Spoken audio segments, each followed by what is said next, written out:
Bonjour et bienvenue sur Perle de Sens.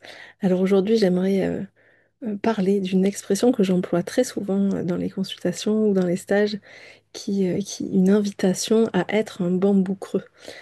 Cette expression, je ne l'ai pas du tout inventée, elle vient de Luis Sansa, qui est un chaman mexicain dont on parle beaucoup dans le livre de Henri Gougaud, le magnifique livre Les sept plumes de l'aigle. Voilà, c'est la vie de Louis Sansa. Puis après, Louis Sansa a écrit lui-même des livres très intéressants, même s'il n'est pas écrivain. C'est pas d'une grande qualité littéraire, mais c'est une grande qualité d'expérience de vie. Et il emploie souvent cette expression, c'est l'invitation qu'il reçoit de ses maîtres, je sais pas comment dire, ouais, de ses maîtres, on va dire, des chamans, des naguals qu'il rencontre et qui l'invite à être un bambou creux. Être un bambou creux, ça veut dire euh, cesser d'entretenir toute crispation et toute tension à l'intérieur de soi afin d'être creux comme un bambou. C'est exactement l'invitation que vous propose Jean-Philippe Brébion tous les mardis midi avec l'expérience de la gravitation, où on va fermer les yeux, détendre tout son corps, visualiser comme ça un cercle, comme un scanner, un cercle qui va de la tête jusqu'aux pieds. Et dès que le cercle passe, on détend tout.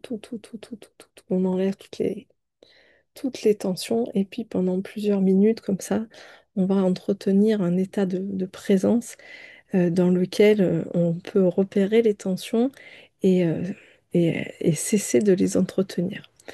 Alors, être un bambou creux, ça demande de cesser d'entretenir les tensions à tous les niveaux, c'est-à-dire des tensions d'ordre mental, d'ordre physique, d'ordre émotionnel, d'ordre énergétique. Et en stage, je propose beaucoup de pratiques pour justement rentrer dans cet espace du bambou creux, au-delà de la gravitation. La gravitation est la voie la plus directe et la plus simple, et c'est vraiment un outil extrêmement précieux. Il y a aussi cette pratique d'ancrage que je vous ai proposée en vidéo, vous pourrez aller la voir, de triple ancrage qui m'a été transmis par Mira et que j'ai ajusté avec les couleurs de la bioanalogie, qui permet aussi comme ça d'aller voir nos crispations et de les dissoudre.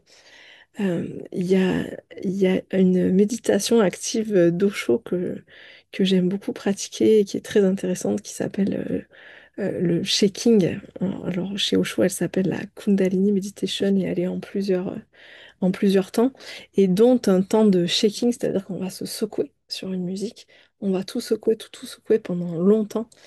Et cette méditation active, je l'aime beaucoup parce que justement le fait de se secouer, Mira, elle propose aussi beaucoup de faire des grimaces, c'est très intéressant, faire des grimaces pour aller défaire toutes les tensions dans le visage et puis secouer tout. C'est comme si on tapait sur un conduit de cheminée pour enlever la suie à l'intérieur et que on puisse être ce bambou creux. Et plus le bambou est creux, hein, moins il est bouché par l'image du conduit de cheminée est parfaite, hein, parce que plus il y a de la suie et plus ben, l'air va avoir du mal à circuler, le feu va avoir du mal à circuler.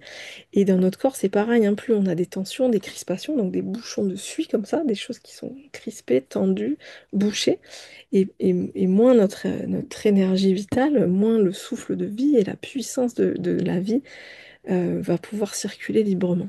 Et donc être un bambou creux, euh, c'est vraiment être voilà, plus on arrive à être un bambou creux, à entretenir cet espace de calme, de paix, d'ouverture de présence intérieure, et plus cette puissance de vie peut nous traverser, et plus on peut se laisser guider par la vie, se laisser inspirer. Et effectivement, moi j'aime beaucoup utiliser des pratiques corporelles pour visualiser ça. Donc que ce soit l'ancrage, la gravitation, le shaking, mais aussi marcher, bouger, danser, méditer, pourquoi pas, pour ceux qui aiment méditer. Moi je préfère les méditations actives. Et, euh, et entretenir comme ça un corps souple, ouvert, détendu, de façon consciente. euh, même si on a des blessures, hein, nous permet vraiment d'être dans cette posture du bambou creux qui se laisse totalement traverser. Et se laisser traverser, ça veut dire accueillir, qui accueille la réalité telle qu'elle est. Et c'est bien là le seul moyen d'être en paix. Voilà, je vous laisse avec ça pour cette vidéo et je vous dis à très bientôt.